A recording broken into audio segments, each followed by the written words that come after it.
ఈ ఘనమైన శ్రేష్ఠ ఈ మాటల చేత మా హృదయాన్ని గుర్తుకొచ్చుకొని ప్రార్థిస్తాం. దేవా మమ్మల్ని కరుణించండి, మీ బలంలో మనం ధైర్యం సాధిస్తాం. దేవా మేము భరించిన భక్తిని కలిగించినప్పుడు సహాయం చేయండి. మమ్మల్ని మమ్మల్ని ఎల్లప్పుడు భయం భక్తి కలిగించి సహాయం చేయండి. ఇప్పుడైతే లేఖనంలో ఉన్నటువంటి మీ యొక్క జీవ వాక్యములను నేర్చుకుంటున్నాము. మీ ఆనందాన్ని గురించి మా జీవితాలను ఉదరింపజేయండి. మమ్మల్ని ఇబ్బందులు తగ్గించుకుంటూ మీ నామని మాత్రమే చూపిస్తూ యేసుక్రీస్తు నామమును బట్టి ప్రార్థించుకుంటున్నామండి. తీర్పు పత్రిక 3వ అధ్యాయం 1వ వచనం. దేవుడు ఏర్పడిపోయిన వారి విశ్వాసం నిమిత్తం ఇక్కడ ఏముంది? దేవుడు ఏర్పరచుకున్న వారి విశ్వాసం నిమిత్తము. అటుపోయిన బుధవారం యాక్చువల్గా మాట్లాడుతున్నాం దీని గురించి. నిజంగా ఆ రోజు దేవుడు ఏర్పరచుకునే వారి యొక్క విశ్వాసం ఎలా ఉండాలి అని, ఇంతకు దేవుడు ఏర్పరచుకునే వారి యొక్క విశ్వాసం నిమిత్తమే నేను అపోస్తులుగా నియమించబడ్డాను. అసలు దేవుడు ఏర్పరచుకునే వారి కంటే ముందు దేవుడు ఏర్పరచుకునే వారిని దేవుడు ఏం చేస్తాడంటే, దేవుడు తన పరిశుద్ధమైన పిలుపుతో అనేకులను పిలుచుకుంటాడు. అలా అనేకులు పిలుచుకున్న సందర్భంలో ఆ పిలుచుకున్న వారిలో కొందరిని మాత్రం ఏర్పరచుకుంటాడు, మిగతా వారిని ఏర్పరచుకోడు అని నేర్చుకున్నాడు.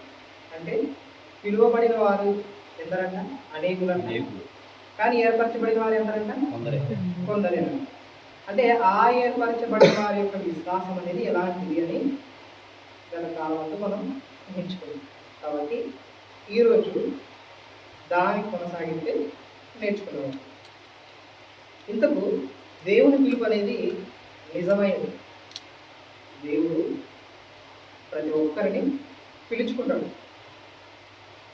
ఒకరిని కాదు, ఇద్దరు కాదు, లోకంలో ఉన్నటువంటి తన కుమారుడైన వాళ్ళందరినీ, అంటే ఇప్పుడు లోకంలో భూమి మీద నివసిస్తున్నటువంటి వారందరినీ దేవుడు పిలుచుకుంటాడు. పిలుచుకొని తన పని నిమిత్తం అనేకులను ఏర్పరచుకుంటాడు. పిలుచుకున్న తర్వాత కూడా దానిలో సెలెక్టెడ్ పీపుల్ మాత్రమే ఏర్పరచుకుంటాడు దేవుడు తన పని నిమిత్తం, తన పని నిమిత్తం. ఇప్పుడు యాక్చువల్గా అంటే మొన్న వాళ్ళని ఏంటంటే, ఇప్పుడు మనల్ని కూడా దేవుడు ఏం చేస్తున్నాడు? ఇప్పుడు పిలుచుకున్నాడు కదా, పిలుచుకున్నాడా లేదా? పిలుచుకున్నాడు. దేవుడు మనల్ని పిలుచుకున్నాడు. ఎలా పిలుచుకున్నాడు? ఎందుకు పిలుచుకున్నాడు? ఎప్పుడు పిలుచుకున్నాడు అనే క్వశ్చన్స్కి ఆన్సర్స్ మీకు తెలుసుండాలి. ఎందుకంటే లాస్ట్ టైం ఇదే చెప్పింది నేను యాక్చువల్గా, పరిశుద్ధంగా ఉండడానికి పిలుచుకున్నాడు. ఎలాంటి పిలుపుతో పిలిచాడంటే, మరలా పరిశుద్ధమైనటువంటి పిలుపుతో మనల్ని పిలిచాడు. అసలు మీరు పరిశుద్ధులు ఉండడానికి మాత్రమే మిమ్మల్ని పిలుచుకున్నాము. అసలు అపవిత్రులుగా ఉండడానికి వీలు లేదు.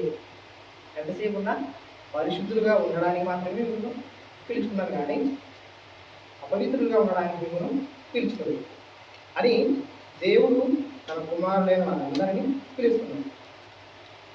ఇప్పుడు కూడా నేనే క్వశ్చన్స్ అడుగుతా. ఏమంటే, ఇప్పుడు మీకు పిలుపుందా అంటున్నాను. పిలుపుందా? ఉంది. అందులో వచ్చేసి ఆయా సందర్భాల్లో సేవకులైన వారు ఇప్పుడు సంఘానికి వస్తున్నటువంటి విశ్వాసాన్ని అడుగుతారు. ఏమని? మీకు పిలుపుందా బాబు అని కలిసి అడుగుతారా? అడుగుతారా? అప్పుడు మీరు ఏమంటారు? అప్పుడు పిలుపు ఉందా లేదా ఏదో చెప్పాలి కదా. అప్పుడు ఉండదంటామా లేదా లేదంటామా? ఎలా పిలుచుకున్నాడు బాబు మిమ్మల్ని అంటారు. అప్పుడు మీరేం చెప్తారు? ఏ వాక్యాన్ని బట్టి బాబు అని అంటారు.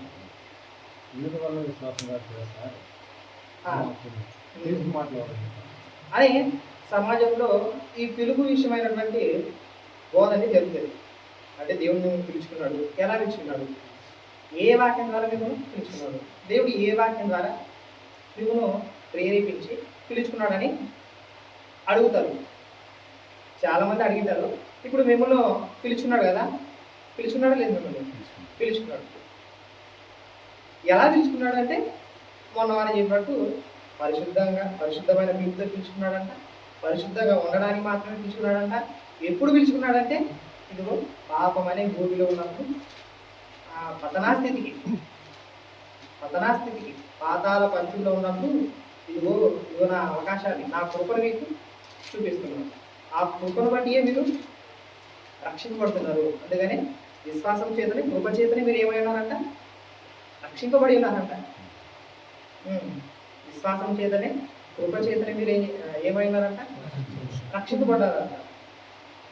ఇప్పుడు చాలామంది అడిగినటువంటి ఆ సందర్భాన్ని బట్టి పిలుపు ఉందంటే నిజంగానే పిలుపు ఉంది. ఎలాంటి పిలుపు అంటే దేవుడు నన్ను పిలుచుకున్నాడు. ఎలా పిలుచుకున్నాడు అంటే, నేనైతే ఒకప్పుడు పాపములోను అపరాధం చేతను పాపము చేతను చర్చపడినప్పుడు నన్ను తన కుమారుడైనటువంటి యేసుక్రీస్తు వారి యొక్క శిలువ త్యాగం చేత నన్ను పిలుచుకున్నాడు. ఎందుకు పిలుచుకున్నాడంటే ఇదిగో నా అపరాధముల చేత మరణిస్తే నిత్య నాశనానికి వెళ్తాను, అలా వెళ్ళకుండా నిత్య జీవానికి వెళ్ళాలనేది యొక్క దేవుని యొక్క సంకల్పాన్ని కాబట్టి ఆ సంకల్పాన్ని బట్టి నన్ను దేవుడు పిలుచుకున్నాడు. పిలుచుకొని తన పని నిమిత్తము నన్ను బలపరుస్తూ, స్థిరపరుస్తూ, కాపాడుతూ తన పని నిమిత్తం నన్ను ఏర్పరచుకున్నాడు. అందుకని ఇప్పుడు చాలామంది విశ్వాసులుగా ఉంటారు. విశ్వాసులైన వారందరూ కూడా ఇప్పుడు మేము ఎంతసేపు విశ్వాసంగానే ఉంటాం, చర్చికి వచ్చే వాళ్ళు మాత్రమే ఉంటాం, పాటలు పాడతాం, ప్రార్థన చేస్తాం, అంతవరకే ఉంటాం అంటే మీ విశ్వాసమే కాదు అసలు. అంటే దేవుడు నన్ను ఎందుకు పిలుచుకున్నాడు, ఏ కారణం చేత నన్ను పిలుచుకున్నాడు, నేను పాతాళం వెళ్ళవలసిన వాడిని నన్నే ఎందుకు పిలుచుకున్నాడు, నేనే మారుమనసు పొందాలి, నాకే ఎందుకు అంత ప్రేరేపణ కలిగి నేను దేవుని మందిరానికి వచ్చి వాక్యం నేర్చుకుంటున్నాను, ఎందుకు నా దేవుడు నా పట్ల చూపిస్తున్నటువంటి ప్రేరేపణ ఎలాంటిది అని విశ్వసించిన తర్వాత ఒక విశ్వాసకి ఎదురైనటువంటి ప్రశ్నలు. ఇప్పుడు నన్నే ఎందుకు పిలుచుకున్నాడంటే నువ్వు ఏర్పరచబడ్డావు కదా, అందుకనే మిమ్మల్ని పిలుచుకున్న తర్వాత మీకంటూ దేవుడు ప్రత్యేకమైన కోణంతో చూస్తున్నాడు. మిమ్మల్ని అంటూ ప్రత్యేకమైన కోణంతో చూస్తున్నాడు. మీరు లోకస్తులు వేరు, మీరు అయితే వేరు. ఇప్పుడు మిమ్మల్ని ఏం చేసుకున్నాడంటే ఏర్పరచుకున్నాడు. అందుకనే పేతురు పత్రిక 2వ పేతురు పత్రిక 1వ అధ్యాయం 9వ వచనం.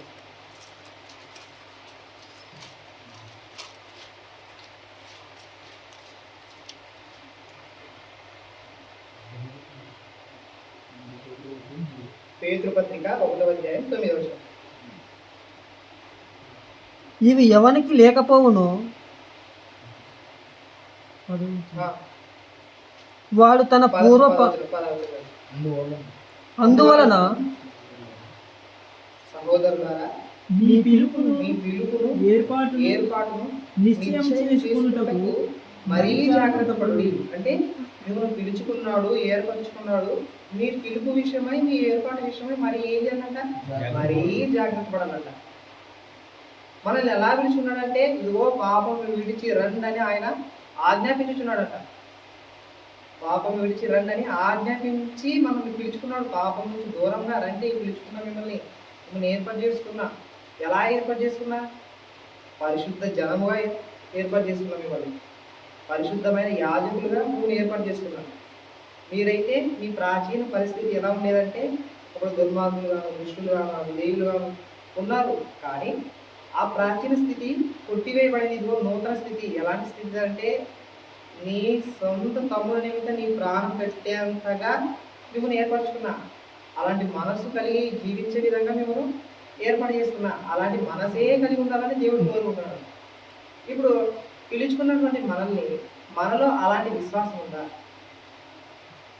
అనేది క్వశ్చన్. అంటే యేసుక్రీస్తు వారు ఇప్పుడు నేను చెప్తున్న పాయింట్ ఏంటంటే బాగా దేవుని పిలుపు అనేది నిజమైనది. పిలుచుకున్నాడు కదా అందరినీ, పాపంలో నుంచి అందరినీ రండి, బయటికి రండి, మీరు బయటకు వస్తేనే నిత్య జీవం ఉంటుంది, బయటికి రాకుంటే వెళ్ళిపోతారు పాతాళానికి. ఇది నిజం. ఇది ఎవరు లేదు అన్నా కూడా ఇది ఖచ్చితంగా నిజమే. ఎందుకు? పాతాళం నరకం చనిపోయిన తర్వాత ఉన్నావా లేవా? ఉన్నావని నమ్ముతున్నారు, లేవని నమ్ముతున్నారు. ఆ ఉన్నవన్న వాళ్ళు చేసి కదండి పక్క ఉన్నాయి. ఎట్టి పరిస్థితులు ఇప్పుడు కానీ నాకు చనిపోతే నా క్రియలను బట్టి నాకు ప్రతిఫలం తప్పకుండా ఉంటుంది, దేవుడు తప్పకుండా తీర్పు తీరుస్తాడు అనే ఆలోచన నా మనసులో ఎనీ టైం కలుగుతూనే ఉంటుంది. మీ మనసులో కలుగుతుంటారా? ఒక విశ్వాసం ఇవే కలుగుతున్నారు. నా క్రియలను బట్టి నాకు ప్రతిఫలం ఇవ్వబోతున్నాడు.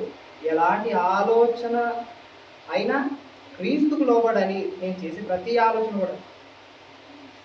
కాబట్టి నేను ఈ ఆలోచనలో కానీ తలంపుల్లో కానీ తప్పిపోతే నాకే శిక్ష ఉంటుంది అని నా విషయమే జాగ్రత్త పడుతూ విశ్వాసుల పట్ల బాధ్యత కలిగి వాక్యం ప్రకటించాలన్న ఆసక్తి కలిగి ఏర్పరచబడిన వారటువంటి విశ్వాసం అనేది ఇలా ఉంటుంది. నేను చెప్పే పాటలు అర్థమవుతున్నాయి కదా? అర్థమవుతున్నాయా? అర్థం కావాలి? అర్థమవుతున్నాయా? దేవుని స్తోత్రం. పరిశుద్ధమైనటువంటి పిలుపులో మనలను పిలిచాడు. ఇప్పుడు ఇంతవరకు చెప్పింది అయితే దేవుని పిలుపు అనేది నిజమైనది. ఆయన అయితే ప్రతి ఒక్కరిని పిలుచుకున్నాడు అనేది సత్యం. అర్థమైంది నేను చెప్పింది పిలుపు వరకు. ఫస్ట్ పాయింట్గా బాగా గుర్తుంచుకోండి. దేవుని పిలుపు అనేది నిజమైనది. అందరినీ పిలుచుకున్నాడు దేవుడు. ఇదిగో మీరు పాపం విడిచరండి, పరిశుద్ధులుగా ఉండండి, నీతిగా బ్రతకండి అని ఆయన పిలుచుకున్నాడు. ఆ పిలుపు నిజమైనది అని మొదటి పాయింట్గా గుర్తుపెట్టారు. ఇప్పుడు రెండో పాయింట్గా గుర్తుపెట్టారు. అసలు ఇప్పుడు విశ్వాసులైన వారందరూ కూడా పిలువబడిన వారు, ఏర్పరచబడిన వారు. ఇంతకీ ఆ తీతు పత్రిక మొదటి అధ్యాయం మొదటి వచనం ప్రకారం ఏర్పరచబడిన వారి యొక్క విశ్వాసం అనేది ఎలా ఉంటుంది? ఏర్పరచబడిన వారి యొక్క విశ్వాసము నిమిత్తమే నేను అపోస్తులుగా ఉన్నాను. ఏర్పరచబడిన వారి యొక్క విశ్వాసం నిమిత్తమే నేను అపోస్తులుగా ఉన్నాను. ఇప్పుడు ఏర్పరచబడ్డారు, మీరంతా ఏర్పరచబడ్డారు. మీ విశ్వాసం అనేది ఎలా ఉండాలి? మీ విశ్వాసం అనేది ఎలా ఉండాలి అని ఒక పాయింట్, ఆ లైన్ మాత్రమే, నేను కిందికి వెళ్ళట్లేదు. ఇక ఆ లైన్ పట్టుకొని అపోస్తులుగా నేను అందుకోసమే ఉన్నాను, వాళ్ళు ఏర్పరచబడిన వారి కోసమే నేను అపోస్తులుగా నియమించబడ్డాను అంటాడు. అసలు ఎంత పట్టుదల కలిగి పౌలు గారు ఏర్పరచబడిన వారి యొక్క విశ్వాసాన్ని చూచి నేను వారి నిమిత్తమే ఉన్నాను అని ఎలా చెప్పగలుగుతున్నాడు? అసలు వారి యొక్క విశ్వాసం ఎలాంటిది అని ఆలోచించవలసిన వారమై ఉంది. ఇప్పుడు విశ్వాసం ఏర్పరచబడిన వారి యొక్క విశ్వాసం ఎలా ఉంటుందంటే, మొదటి పాయింట్గా అది ఫస్ట్ దేవుని పిలుపు అనేది మొదటి పాయింట్ గుర్తుపెట్టుకోండి. ఇది రెండో పాయింట్గా విశ్వాసులకి శ్రమలు వచ్చాయి. ఏమొచ్చాయి? శ్రమలు వచ్చాయి. నేను చెప్పే మాట్లాడుకోవాలి కదా, అర్థం కాకుండా చెప్పండి, బంద్ చేద్దాం. అర్థమైతేనే ప్రయోజనం, అర్థం కాకపోతే నేను 100 గంటలు చెప్పినా కూడా వృధాది కదా. ఇప్పుడు ఏర్పరచబడిన వారి యొక్క విశ్వాసం ఎలా ఉంటుంది అని ఆలోచిస్తే, ఇప్పుడు శ్రమలు వచ్చాయి.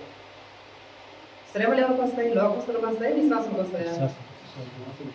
విశ్వాసులకి వస్తాయి. శ్రమలు అనేవి విశ్వాసులకి పక్క వస్తాయి, తప్పకుండా వస్తాయి. ఇప్పుడు ఈ శ్రమలలో ఏర్పరచబడిన వారి యొక్క విశ్వాసం ఎలా ఉండాలి? ఈ శ్రమలలో ఏర్పరచబడిన వారి యొక్క విశ్వాసం ఎలా ఉండాలి అని ఆలోచిస్తే, ఇప్పుడు బైబిల్ గ్రంథంలోన భక్తులైన వారందరినీ దేవుడు ఏర్పరచుకున్నాడు. భక్తులని ఏర్పరచుకున్నాడు. ఏర్పరచుకున్నాడు అంటేనే మొదట ఒక పాయింట్ గుర్తు రావాలి మీకు. ఏం చెప్పండి? ఏర్పరచుకున్నాడు అంటేనే ఒక పాయింట్ గుర్తు రావాల. ఏం చెప్పండి? పిలుచుకున్నాడు. అదే చెప్పండి. పిలుచుకున్నాడు. ఫస్ట్ పిలుచుకున్నాడు. అబ్రహామే పిలుచుకున్నాడు. మంచి క్వాలిటీస్, మంచి క్యారెక్టర్ కలిగి ఉన్నాడు కాబట్టి నువ్వు రా, ఇదిగో నిన్ను అనేక జనులకి ఏం చేస్తారు? తండ్రిగా చేస్తారు అన్నమాట. ఆనాడు ఇశ్రాయేలు చెరలో ఉన్నప్పుడు ఇర్మియా భక్తుని, ఇదిగో నేను నీ తల్లి గర్భమంది నిన్ను ఎరిగి ఉన్నాను, నిన్ను ఏం చేసుకున్నాను? ప్రవక్తగా నియమించుకున్నాను, ఏర్పాటు చేసుకున్నాను. అంటే వారి యొక్క భవిష్యత్తుని ఎరిగి వారు ఇలాంటి వాళ్ళని దేవుడు ఏర్పరచుకున్నాడు. ఏర్పరచుకుంటే ఇప్పుడు అలాంటి వారికి శ్రమలు వచ్చాయి. ఇప్పుడు ఆ శ్రమలలో ఎలా ఉండాలి అనేది చూద్దాం.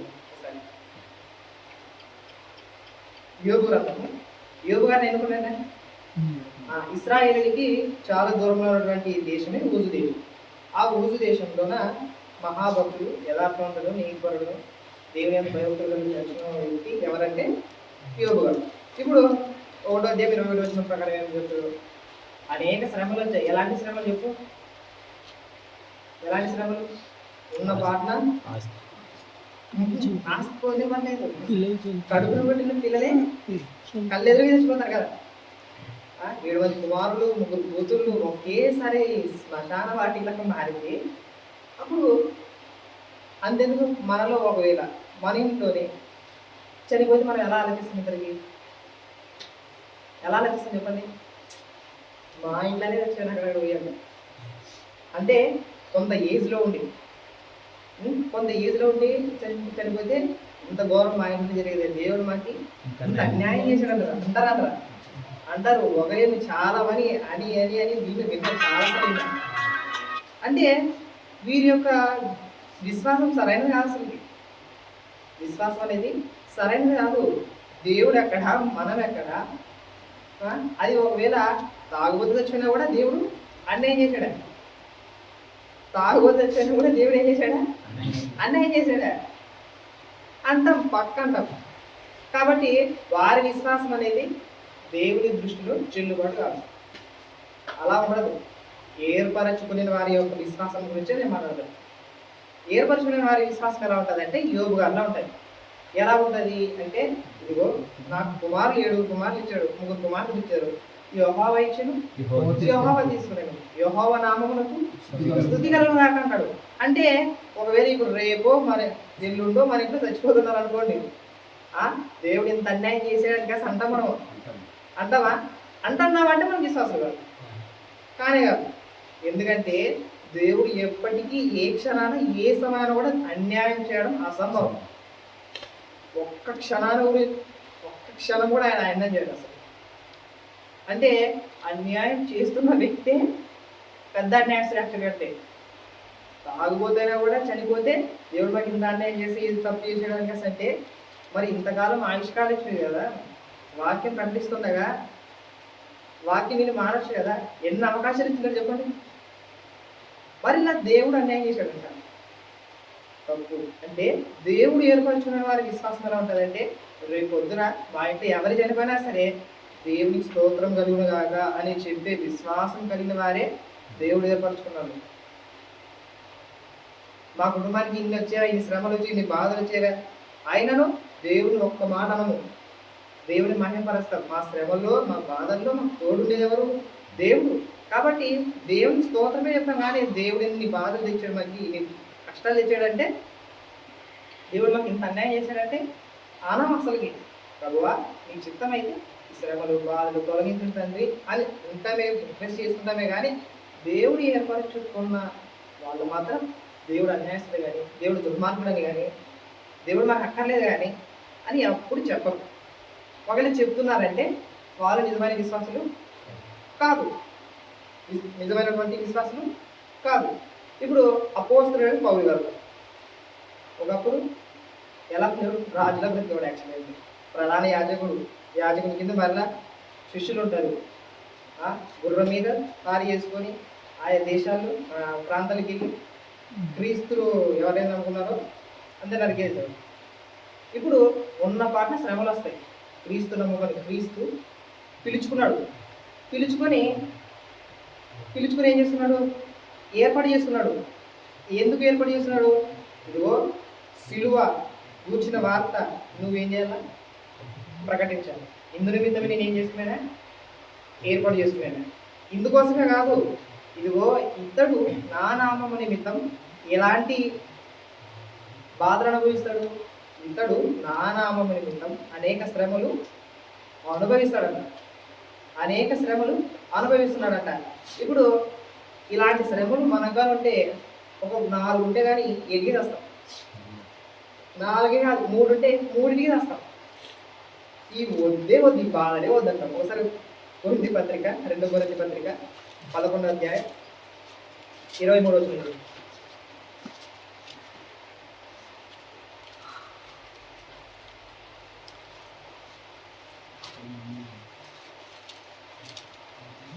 11వ అధ్యాయం 23వ వచనం.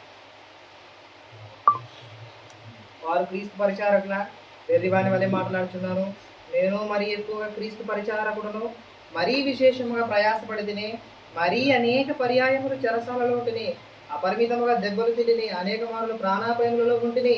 యూదుల చేత 5 మార్లు, ఒకటి తక్కువ 40 దెబ్బలు తింటిని. ముమ్మారు బెత్తములతో కొట్టబడి తిని, ఒకసారి రాళ్లతో కొట్టబడి తిని, ముమ్మారు ఓడ పగిలి శ్రమపడి తిని, ఒక రాత్రి పగలు సముద్రములో గడిపి తిని, అనేక పర్యాయములు ప్రయాణములలోను, నదులలోను, ఆపదలలోను, దొంగల వలనైన ఆపదలలోను, నా స్వజనుల వలనైన ఆపదలలోను, అన్య జనుల వలనైన ఆపదలలోను, పట్టణములలో ఆపదలను, అరణ్యముల ఆపదలను, సముద్రముల ఆపదలను, కపట సహోదరుని వలన ఆపదలను, ప్రయాసముతోను కష్టముతోను, తరచుగా జాగరణములతోను, ఆకలి తప్పులతోను, తరచుగా ఉపవాసములతోను, చలితోను, దిగంబరత్వంతోను ఉంటిని. ఇంకనూ చెప్పవలసిన అనేకములు ఇవియుగాక సంఘములన్నింటికి వచ్చి చింతయు కలదు. ఈ భారం దినదినము నాకు కలుగుచున్నదంట. ఏ భారం? దీనిలో ఒక భారం అని మనం కలిగి ఉన్నాం. ఒకటి చెప్పండి చూద్దాం. ఒక్కడిಗೂ లేదు యాక్సిడెంట్ మనకి, నిజంగా లేదు, ఇది పచ్చి నిజం. ఇది ఒక్కడిಗೂ లేదు మనకైతే. ఇన్ని బాధలు పడినా కూడా, ఇదిగో నేను అనేక శ్రమలు అనుభవించినా కూడా క్రీస్తు స్వార్థనే ప్రకటించాల. ఒకసారి ఇన్ని రాళ్ళతో మెత్త కొడతారు, రక్తం వచ్చేంతగా కొడతారు, రాళ్ళతో కొట్టి అట్లా పాడేసింటారు. పాడేసింటే కొంత సమయానికి ఏమైందంటే మెలకు వచ్చి మరసంగా అవి కట్టుకొని, ఆ తర్వాత రక్తం గారేదని తుడుచుకొని మరలా వెళ్ళి ఏం చేస్తాడంట, స్వార్థ ప్రకటించడానికి వెళ్తాడంట. ఎంత విచిత్రం అంటే, అపోస్తుల కార్యములు 14వ అధ్యాయం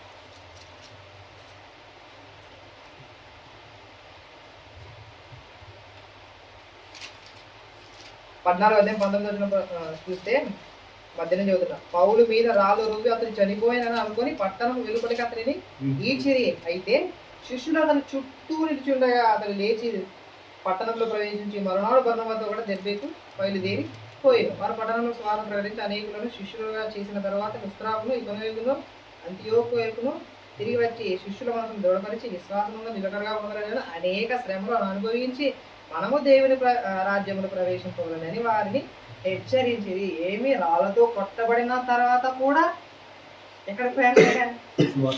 సువార్త మరునాడేనంట. ఈ రోజు కన్నలు తింటే రేపు పొద్దునే ఎక్కడ? సువార్తకి. అంటే దేవుడు ఏర్పరచుకునే వారి యొక్క విశ్వాసం ఎలాంటిదంటే, నా మీద మోపబడినటువంటి పని, నా ప్రాణం పోయినా పర్లేదు, నేను ఆ పని చేసైనా మరణించాలన్న విశ్వాసం కలిగి ఉంటాను.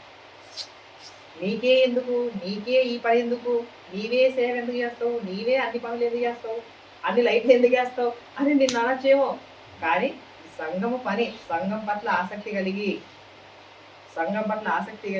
పని చేస్తున్నప్పుడు అనేక శోధనలు, బాధలు ఎన్నైనా ఎన్ని వచ్చినా నేను దేవుని కొరకు పని చేస్తున్నానన్న విశ్వాసంతో చేయాలి. కానీ ఈ పనుల వల్ల నాకేం లాభం వస్తుంది, నాకేం మురిగేది ఉండదు ఎందుకంటే అది తప్పవుతుంది. నీకు బాధలు ఉండొచ్చు, ఇరుగులు ఉండొచ్చు, ఇబ్బందులు ఉండొచ్చు, ఏం వచ్చినా కూడా నీవు విశ్వాసం అంతా నిలకడగా ఉండి విశ్వాసాన్ని కాపాడుకోవాలి. ఇది దేవుడు ఏర్పరచుకునే వారి యొక్క విశ్వాసం. యోబు గారిని చూసినాం.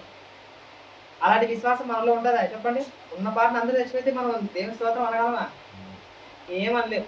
ఉన్న పాటను అపోస్తులు అయిన వారందరికీ శ్రమలు, బాధలు, ఎక్కడో కొండల్లోనూ కొండ చర్యల్లోనూ బ్రతికేవారంట. అంత గొప్పగా బతికిన వాళ్ళు అపోస్తులైన పౌలు. అలాంటి విశ్వాసం మనకు వస్తుందే? రాదు. దేవుడు ఏర్పరచుకునే వారి విశ్వాసం ఇలా ఉంటుందంట. ఎలా ఉంటుందంటే ఇలా ఉంటుంది. ఈ శ్రమలు అనుభవించినా కూడా మా విశ్వాసము తగ్గిపోక పెరుగుతుంది, కానీ తగ్గిపోదని చెప్తున్నారు. ఇప్పుడు వీళ్ళే కాదు, అపోస్తులైన పౌలు గారు మాత్రమే కాదు, అతని శిష్యుడు తిమోతి అనే వ్యక్తి ఉన్నాడు. యాక్చువల్గా అంటే ఆయనకు ఒక పెద్ద కడుపు జబ్బు ఉంటుంది. ఈ కడుపు జబ్బులో ఉన్నా కూడా నువ్వు ఎట్టి పరిస్థితిలో ఎఫెసులో ఉన్నటువంటి సంఘాన్ని బలపరచాలి, స్థిరపరచాలి. కడుపు జబ్బుతో ఉన్నా కూడా దేవుని పని చేయాలి అన్న విశ్వాసం ఉంది. మనకు జ్వరం వస్తే కూడా చర్చికి రాము యాక్చువల్గా అంటే, అవునా కదా? మరి దేవుడు ఏర్పరచుకునే వారి విశ్వాసం ఎలాంటిదంటే, బాధల్లో ఉన్న, శ్రమల్లో ఉన్న, ఇరుకుల్లో ఉన్న, నా వలన దేవునికి మహిమకరంగా, నా వలన దేవునికి పని జరుగుతుందంటే ముందే రావాల్సిందే. అది అలాంటి వారి విశ్వాసం చాలా గొప్పది. అలాంటి విశ్వాసం సంఘాలలో ఉంటే సంఘం విపరీతంగా విస్తరిస్తుంది. ఆ విశ్వాసం లేదు సంఘాలు. కాబట్టి పౌలు గారిని చూసినాం, యోగు గారిని చూసినాం. తర్వాత శ్రమను అనుభవించేవారుగా ఉండాలి, కీడును సహించేవారుగా ఉండాలంట. తిమోతి పత్రిక 2వ అధ్యాయం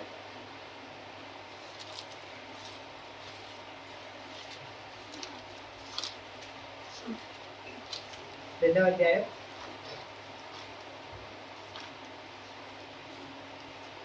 2 తిమోతి పత్రిక 2వ అధ్యాయం 26.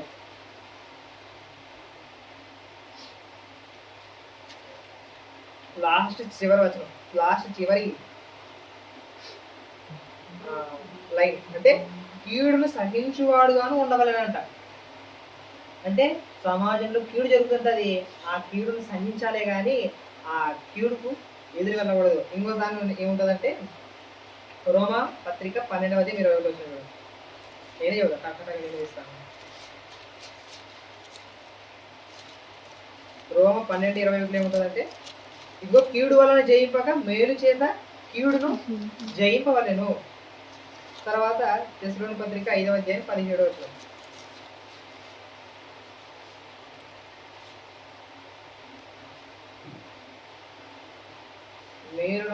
కీడునకు ప్రతిగా 17వ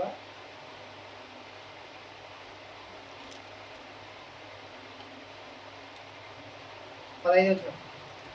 ఎవడను కీడునకు ప్రతి కీడు ఎవరికైనా చేయకుండా చూచుకొనుడి. అంటే ఒక తిమోతి గారు ఎఫెసు అనే సంఘంలో నిలిచి ఉండి పెద్దలను స్థిరపరుస్తున్నాడంటే ఆయా సందర్భాలలో సంఘం వలన కీడు జరుగుతుందంట. ఇప్పుడు విశ్వాసిగా ఉన్నటువంటి ఈ వ్యక్తి తిమోతి గారు ఈ కీడును సహించేవాడుగా ఉన్నాడంట. అందుచేత కీడు వలన జయింపక మేలు చేత కీడును జయించాలి అనేది ఈ యొక్క వాక్య భాగం. అంటే దేవుడు ఏర్పరచుకున్న వారి యొక్క విశ్వాసం ఎలా ఉంటుందంటే, శ్రమలు వచ్చినా, కష్టాలు వచ్చినా, బాధలు వచ్చినా కూడా వీటన్నిటిని కూడా జయించి ఎదుర్కొని ముందుకు సాగుతారు. అర్థమైన? ఇది నేను చెప్పింది 2వ పాయింట్గా మీరు గుర్తుపెట్టుకున్నది అని చెప్పాను. ఇది 2వ పాయింట్గా గుర్తుపెట్టు. ఇది ఒక లాస్ట్ పాయింట్ ఉంటుంది. ఆ లాస్ట్ పాయింట్ ఒకటి చెప్పి నేను ముగిస్తాను.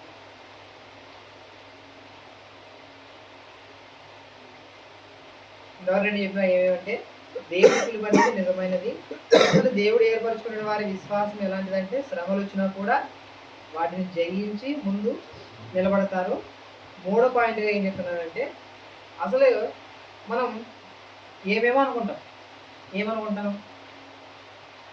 ఈ ఎండాకాలం అయిపోతుంది, ఎండాకాలం అయిపోయిన తర్వాత ఏ కాలం వస్తుంది చెప్పండి? వర్షాకాలం వస్తుంది. ఇప్పుడు వర్షాకాలం మనం ఏం కోరుకుంటాం చెప్పండి? పంటలు బాగా ఉండాలంటే వర్షం బాగా రావాలంట అంటావా లేదా? ఒకవేళ వర్షాలే రాకపోతే పంటలు లేవు. వర్షాలు రాకపోతే వాన ప్రార్థన లేవు. దేవుడు మొరపెట్టుకుంటాం, దేవా ఇదో దయ చూపండి, కనికరించండి, మా మీద జాలి పడండి, ఇదిగో మంచి వర్షాలు ఇవ్వండి, పనులు చేసుకోవడానికి, మంచి పంటలు వండడానికి సాయం చేయండి అని అంటాం కదా. అని ప్రార్థనలు పెడతామా లేదా? అప్పుడు కాలం అయితే అక్కడికి ఎక్కడికి చెట్టు కిందకి వెళ్ళి ప్రార్థనలే చేసేవాళ్ళు ఏమైనా. కాబట్టి అంటే వర్షాలు వస్తాయి కాబట్టి మంచి పంట వస్తుంది. మీరు ఇప్పుడు అనుకుంటున్నావా లేదా? అనుకుంటున్నాం. ఒకవేళ రావంటే ఏం చేస్తాం చెప్పండి? రావంటే దేవుడు ఈసారి వర్షమే లేదు, అసలు అంత అన్యాయం చేశాడు అంటావా? దేవుడు ఈసారి మా పంట సరిగ్గా ఏం బాగలేదు అని అంటావా లేదా? కొన్ని సందర్భాలు అంటాం, నిజంగానే అంటాం. చాలా మంది ఆ మాట నోటి నుండి జాలు వారింది. కాబట్టి వర్షాలు వస్తాయి కాలంలో. ఒకవేళ వర్షాలు రాకపోతే, అసలు వర్షాలు రావాలంటే మొదటగా మేఘాలు రావాలి. మేఘాలు వర్షం ఇవ్వాలంటే మేఘాలు ఏముండాలా? నీళ్ళు ఉండాలి. అందుకనే దేవుడు ఏం చెప్తున్నాడంటే, నేను వర్షము రావాలంటే మేఘాలు ఉండాలి, మేఘాలు ఉండాలంటే మేఘాల్లో నీళ్లు ఉండాలి. కొన్ని బైబిల్లో చెప్తూ నీరు లేని మొబ్బు వలే ఉన్నారంట కొంతమంది భక్తులు చెప్తారు. అంటే వర్షం రావాలంటే మేఘాలలో నీళ్లు ఉండాలి. ఈ నీళ్ళని ఏం చేశాడంటే దేవుడు బంధించాడంట. ఇదిగో మేఘములలో నేను ఏం చేశానంటే నీటిని బంధించాను అంటాడు. అంటే ఆయన ఎప్పుడు చెప్తే ఇవి రిలీజ్ చేయడానికి ఇవి ముందడిగేస్తాయి. ఏవి?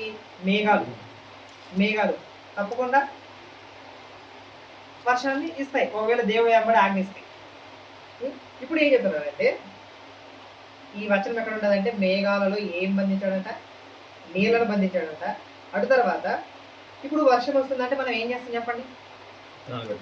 వెంబడి ఏం చేస్తాం? పత్తి విత్తనాలు, కొర్ర విత్తనాలు ఏవేవో పెడతాం, విత్తనాలు పెట్టి ఆ పత్తి విత్తనం పెట్టి ఏం చేస్తాం? వదిలేస్తాం. ఇప్పుడు ఆ విత్తనం విత్తిన తర్వాత 2000 విత్తిన తర్వాత కొన్నాళ్ళు ఆగుతాం. ఆగిన తర్వాత చూస్తాం చేంజ్ చేయడానికి వెళ్తే అప్పుడు ఏం కనబడుతున్నాం? మొలిచింటాయి. ఒకవేళ మొలకుంటే ఏం చేస్తా చెప్పండి? వాన్ లేదు, దానికి ఏదో ఒక రోగం వచ్చింది. నిజంగా వర్షం వచ్చినా కూడా ఆ భూమి అనేది సరైన విధంగా రియాక్ట్ కాదు యాక్చువల్గా ఆ విత్తనానికి. కాబట్టి ఆ విత్తనాలు పాడైనాయి, పంట చేతికి రాలేదు, ఉన్న డబ్బులన్నీ ఏం చేసాం? ఖర్చు పెట్టినా కూడా మనకి ఏమొచ్చేది? ఇప్పుడు నష్టం వచ్చేది, ఇప్పుడు కరువు వచ్చేది. ఇప్పుడు దేవుని పిల్లలైన వారు ఇలాంటి సందర్భంలో మనం ఏం చేయాలి? ఇప్పుడు మన విశ్వాసం అనేది ఎలా ఉండాలి? ఇప్పుడు నేను చెప్పే పాయింట్ అర్థమవుతుంది కదా? అర్థమవుతుంది? ఇప్పుడు ఇలాంటి సందర్భంలో అవే రాకపోయా, వర్షమే రాకపోయా, అసలు విత్తనాలే పెట్టకపోతుంది, ఇంకా రాబోయే 2 రోజుల్లో విపరీతమైన ఎండ వస్తుంది. అయినా ఇప్పుడు విశ్వాసంలో మనం ఏం చేయాలి చెప్పండి? వాక్యాన్ని విత్తాలా? వెరీ గుడ్, అది మంచిదే, కరెక్టే. ఇప్పుడు అసలుకి ఈ విత్తనం విత్తిన, అసలుకి చేను పైరు రాకపోయినా, అసలు ఏమి జరగకపోయినా వృధా, అసలుకి ఇంట్లో పైసా లేదు, ఏమీ లేదు, అసలు మా గద్దే బాగాలేదు, మా స్థితే బాగాలేదు, పంట పండింటే కొంచెం డబ్బులన్నీ వస్తుండే, ధాన్యం ఇంటికి వస్తుండే అని అంటున్నాం కదా. ఒకవేళ అవే జరగకపోయినా అనుకో మనం ఏం చేయాలి చెప్పండి? చెప్పు? ఏం లేదు, దేవుని స్తోత్రం అని చెప్పాలి. యాక్చువల్గా అంటే దేవునికి ఏమని చెప్పాలా? స్తోత్రమే చెప్పాలా. అందుకని హబక్కు గ్రంథము ఒకసారి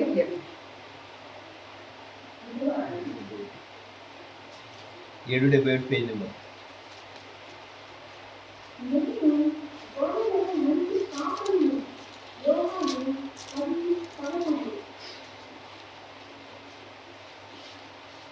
హబక్కు గ్రంథము 3వ అధ్యాయము 17వ వచనం. ఇక్కడ ఏం చెప్తున్నాడంటే, అంజూరపు చెట్టు పూయకుండినను, ద్రాక్ష చెట్టు ఫలింపకపోయినను, ఒలివ చెట్లు కాపు లేకయుండినను, చేనిలోని పైరు పంటకు రాకపోయినను, గొర్రెలు దొడ్డిలో లేకపోయినను, సాలలో పశువులు లేకపోయినను, నేను యెహోవా యందు ఆనందించానన్నాడు. అంటే మన పంట వచ్చినా, మన చేతిలో పైరు రాకపోయినా కూడా, ఏమొచ్చినా కూడా ఏం చేయాలంట? నేను యెహోవా యందు ఆనందించాలంట. నేను ఏం చేయాలంటే యెహోవా యందు ఆనందించాలా. ఇప్పుడు మనం పంట ఒకటి చూస్తున్నాం. నేను ఎగ్జాంపుల్ చెప్పింది పంట ఒకటి. ఇప్పుడు ఏం చేయాలి తెలుసా? మా ఇంట్లో ఉద్యోగాలు రాకపోయినా, మా ఇంట్లో అసలుకి ఆరోగ్యమే లేకపోయినా, మా ఇంట్లో అసలుకి పరీక్షలో ఫెయిల్ అయినా, అసలు ఉద్యోగమే లేకున్నా, అసలు ఏమీ జరగకపోయినా నేను యెహోవా యందు ఆనందించేదనని చెప్పే విశ్వాసం కలిగిన వారే దేవుడు ఏర్పరచుకున్న వారి యొక్క విశ్వాసం. అలాంటి వారి యొక్క విశ్వాసాన్ని దేవుడు ఇచ్చేది. యాక్చువల్లీ నీకు అన్ని ఇచ్చినప్పుడు నువ్వు బాగా ఉంటావు. ఇప్పుడు ఏమి లేకుండా అన్ని తీసుకుంటే నీ యొక్క విశ్వాసం అనేది బయటపడుతుంది. అంతేనే కాదు, అన్ని ఉన్నప్పుడు ఒక విధంగా ఉంటావు. ఇప్పుడు అన్ని తీసేస్తుంది. నీకు అన్ని తీసేసిన తర్వాత నీ యొక్క స్థితి, నీ గతి మారుతుంది. అప్పుడు నా మీద ఉన్నటువంటి విశ్వాసం తగ్గుతుందా పెరుగుతుందా అని దేవుడు చూస్తాడు. ఇప్పుడు వర్షాలు రాకపోయావు, అప్పుడు పరీక్షిస్తున్నాడు.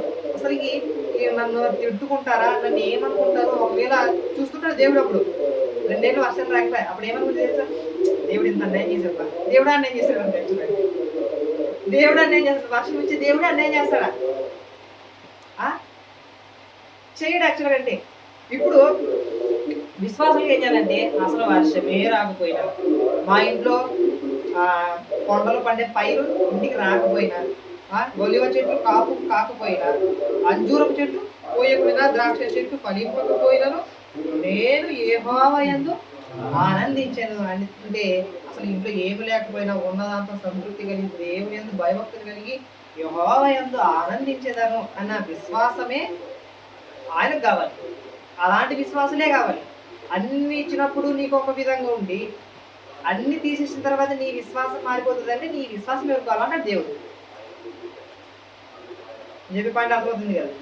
దేవుడు ఏర్పరచుకునే వారి యొక్క విశ్వాసం ఎలా ఉంటుందంటే శ్రమలు వస్తాయి, కష్టాలు వస్తాయి, బాధలు వస్తాయి, వాటన్నింటిని కూడా ఎదుర్కొని ముందుకెళ్ళాలి.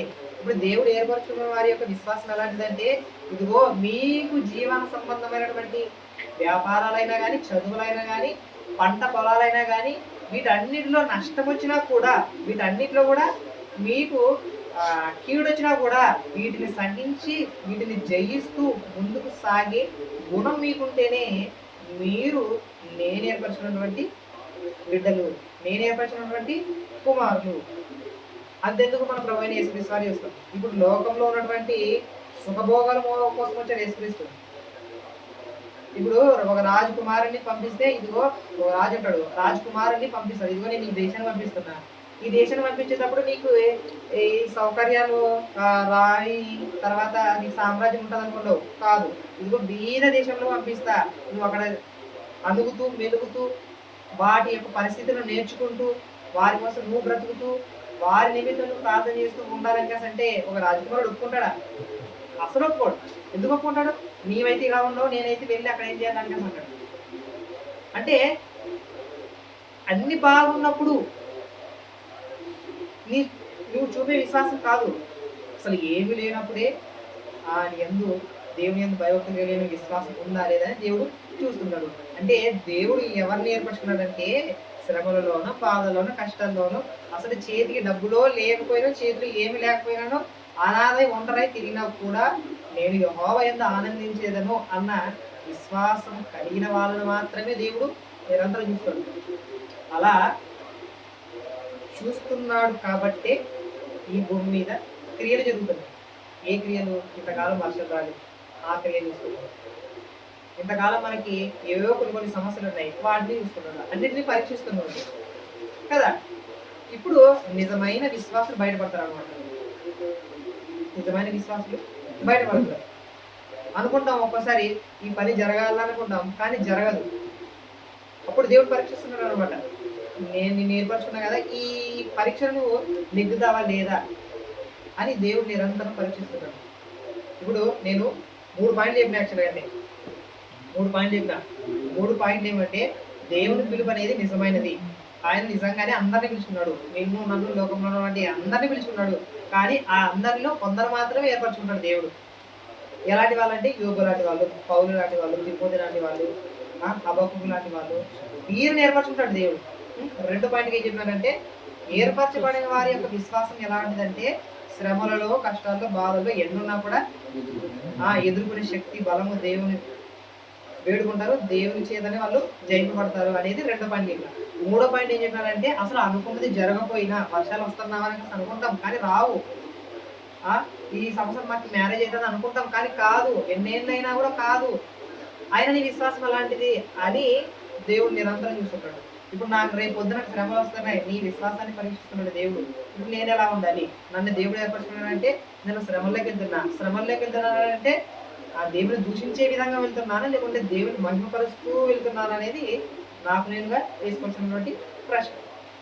అలా చేసుకుంటేనే నా విశ్వాసం దేవుని దృష్టిలో నిజమైనది, కరెక్ట్ అని ఈ 3 పాయింట్లు ఇప్పుడు మనము నేర్చుకున్నాం. యాక్చువల్గా దేవుడు ఏర్పరచుకునే వారి యొక్క విశ్వాసం ఎలాంటిదంటే ఇలా ఉంటుంది. ఎలా ఉంటుందంటే ఇంకా భక్తులు ఏవో ఒక 4-5 మంది భక్తులు ఉన్నారు, వాళ్ళ గురించి చెప్తే ఇంకా ఒక అర్ధగంట పైన అవుతుంది యాక్చువల్గా అంటే ఇంకా చెప్పను. కాబట్టి ఆ యొక్క ఏర్పరచుకునే వారి యొక్క విశ్వాసం ఇలా ఉండాలంటే ఈ చిన్న పాటలో ఉంటుంది, పాట జాగ్రత్తగా అండి.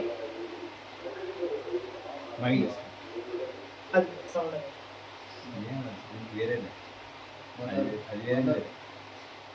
వద్దులే, మైక్లో మళ్ళీ చెప్తే బాగోదు. యాక్చువల్గా అంటే బంద్ చేసి మళ్ళీ చెప్తే బాగోదు. ఆ, ఇప్పుడు దేవుడు ఏర్పరచుకున్న వారి యొక్క విశ్వాసం ఎలా ఉంటుందంటే ఇలానే ఉంటుంది. ఎలా అంటే ఈ పాట రూపంలో ఉంటుంది యాక్చువల్లీ. ఎలా అంటే ఇది ఎప్పుడే పాడింది యాక్చువల్లీ అంటే యెహోవా ఇచ్చెను, యెహోవా తీసుకొనెను, యెహోవా నామమే స్తుతి నొందుగాక. యెహోవా ఇచ్చెను, యెహోవా తీసుకొనెను, యెహోవా నామమే స్తుతి నొందుగాక. దిగంబరిగానే వచ్చాను నేను, దిగంబరిగానే వచ్చాను నేను, దిగంబరిగానే వెళ్ళెదను, దిగంబరిగానే వెళ్ళెదను.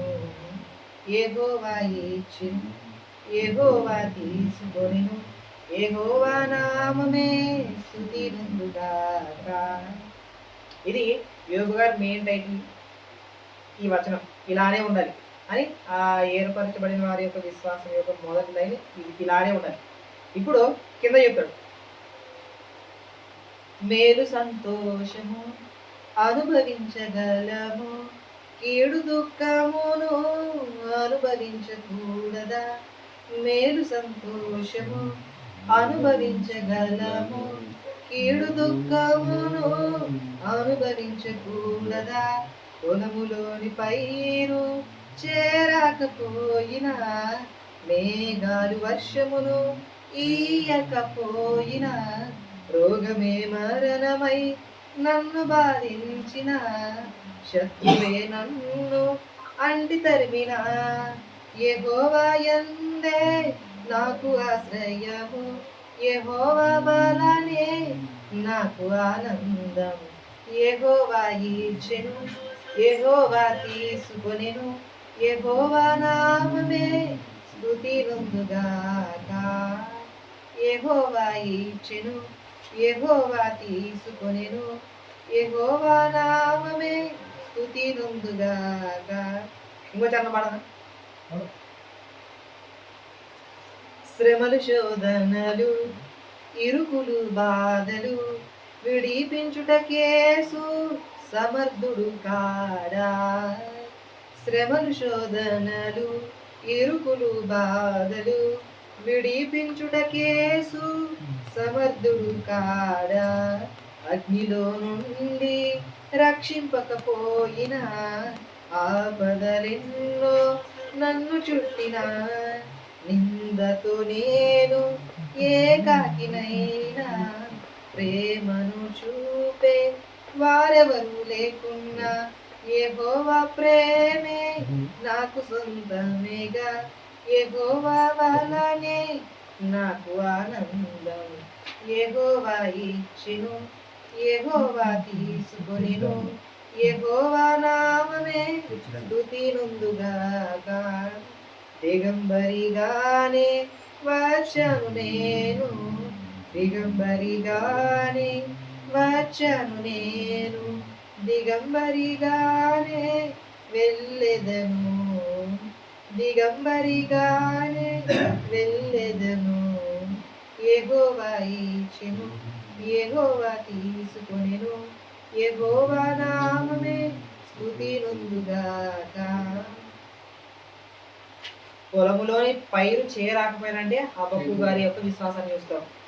మేఘాలు వర్షము రాకపోయినా కూడా హబక్కు గారి యొక్క విశ్వాసాన్ని చూస్తాం. తర్వాత రోగమే మరణమే నన్ను బాధించినంటే లాజరు గారి యొక్క విశ్వాసం చూస్తాం. రోగంలో ఉన్నా కూడా దేవుణ్ణి నిందించలే, కానీ విశ్వాసాన్ని మాత్రం కాపాడుకున్నాడు.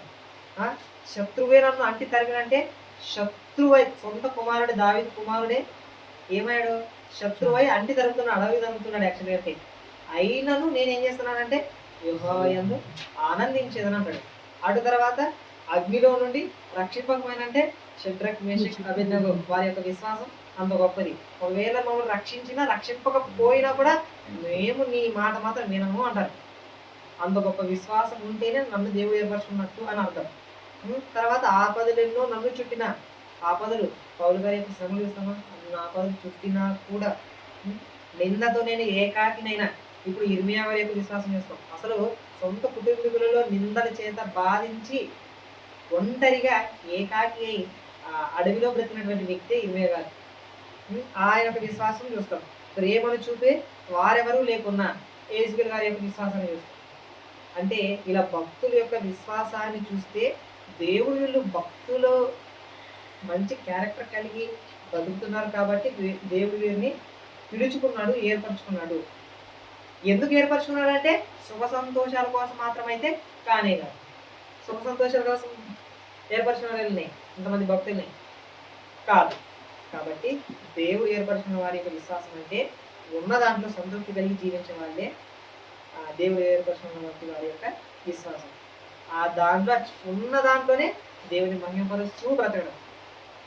కాబట్టి తీతు పత్రిక మొదటి వచనం ప్రకారం దేవుడు ఏర్పరచుకున్న వారి యొక్క విశ్వాసము నిమిత్తమే నేను అపోస్తలుగా ఉన్నాను అంటే ఇలాంటి వారి యొక్క విశ్వాసాన్ని చూస్తే నేను అపోస్తలుగా నియమించబడ్డాను అని తను తాను ప్రోత్సాహపరుచుకుంటాను, హెచ్చించుకుంటున్నాడు.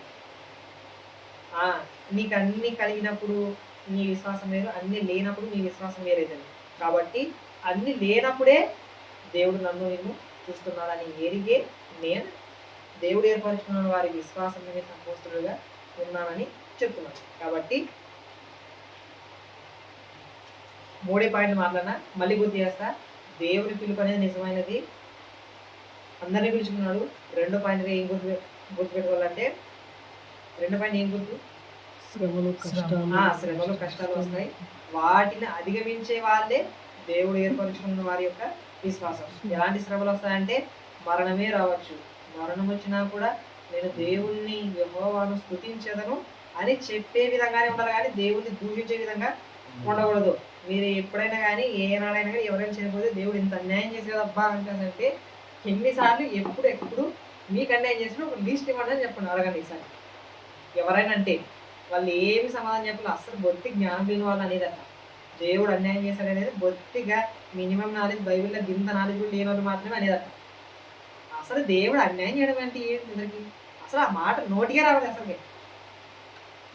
దేవుడు అన్యాయం చేయడం ఎంత విచిత్రం అసలు. ఆ మాట అస్సలకి రావడం యాక్చువల్గా అంటే. ఇది 2 పాయింట్. 3 పాయింట్ ఏమిటంటే అసలు అనుకున్నవి జరగకపోయినా నేను యెహోవా యందు ఆనందించేదను. ఉద్యోగం లేకపోయినా, వ్యాపారాలు బాగాలేకపోయినా, అసలు కుటుంబంలో రోగాలే ఉన్నా, కుటుంబంలో ఎన్ని బాధలు ఉన్నా, అసలు నన్ను ఎవరు పట్టించుకోకపోయినా అన్నా కూడా నేను యెహోవా యందు ఆనందించేదను అని చెప్పే విశ్వాసమే మనందరికి ఉండాలి అనేది ఈ యొక్క అపోస్తలుడైనటువంటి తీతు వారి యొక్క మొదటి పత్రిక మొదటి అధ్యాయం 1 వచనంలో దేవుడు ఏర్పరచుకున్న వారి విశ్వాసము నిమిత్తమే నేను అపోస్తలుగా నియమించబడ్డాను. ఇలాంటి వారిని నియమించుకున్నాడు కాబట్టి నేను ఏర్పాటు చేసుకున్నాను. తర్వాత కొత్త నిబంధనలో కూడా అనేకులు రోగులతోనూ మరణిస్తారు, అనేక శ్రమలతో మరణిస్తారు.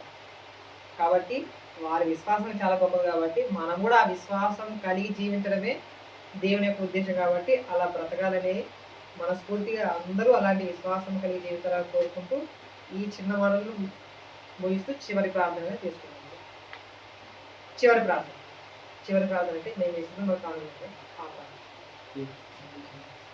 చివరి అంటే ఈ మాటలు చివరి ప్రార్థన. మమ్మల్ని మిగిలిగా ప్రేమించిన దేవ మహోన్నతుడు మహాదేవుడు మీకు స్తోత్రం ఉందండి. మీ అందు భయమును భక్తిని కలిగి జీవించే విధంగా సహాయం చేయండి దేవా. మేమైతే గొప్ప వాళ్ళమైతే కాదు, కానీ దేవా మీ బలిష్టమైన చేతి క్రింద దీనత్వం కలిగి జీవించడానికి సాయం చేయండి. ఎంత మాత్రం ఎట్టి పరిస్థితుల్లో మమ్మల్ని మేము ఏమాత్రం హెచ్చించుకోక మీ చేతి క్రింద అణిగి జీవిస్తూ మీరు చెప్పిన మాటలు వింటూ వాటి ప్రకారం నడుచుకోవడానికి శక్తిని బలాన్ని అనుగ్రహించమని, సత్ప్రవర్తన కలిగి మంచి ఆలోచనలు కలిగి మేము భయమును భక్తిని కలిగి జీవించడానికి సాయం చేయండి. ఈ మాటలన్నీ మీరు వింటున్నారని విని మాకు జవాబు దయచేస్తారని మనస్ఫూర్తి కోరుకుంటాం. మా మనసులకు మంచి శాంతి సమాధానం అనుగ్రహించి దేవా ఎల్లకాలము ఈ జీవితాంతము మీకు రుణపడి జీవించే గొప్ప ధన్యతను అనుగ్రహించమని ప్రార్థిస్తాం. మీకు భయమును భక్తిని కలిగి జీవించడానికి సాయం చేయమని మమ్మల్ని మేము తగ్గించుకుంటూ, అలాగే తండ్రి మీ కుమారులైనటువంటి బైబిల్లో ఉన్నటువంటి భక్తులైన వారందరినీ మీరు ఏర్పరచుకున్నారని, వారు సుఖ సంతోషాల కోసం మాత్రం ఏర్పరచుకోలేదని, వారు అనేక శ్రమలను అనుభవించడానికి మాత్రం ఏర్పరచుకున్నారని మేము విశ్వసిస్తున్నాం. మేము కూడా అలాంటి శ్రమలైన ఈ బాధలైన ఎరుకులైన అనుభవించడానికి శక్తిని సామర్థ్యాన్ని అనుగ్రహించమని మమ్మల్ని తగ్గించుకుంటూ మీ నామాన్ని ఇప్పిస్తూ ఇప్పుడు వచ్చిన వారందరి హృదయంలో వాక్యం ఫలింపజేయమని సమస్త మహిమా ఘనత ప్రభావం చెల్లిస్తూ యేసుక్రీస్తు నామమును బట్టి ప్రార్థన చేసుకుంటున్నాం తండ్రి. ఆమేన్. అందరికీ వందనాలు.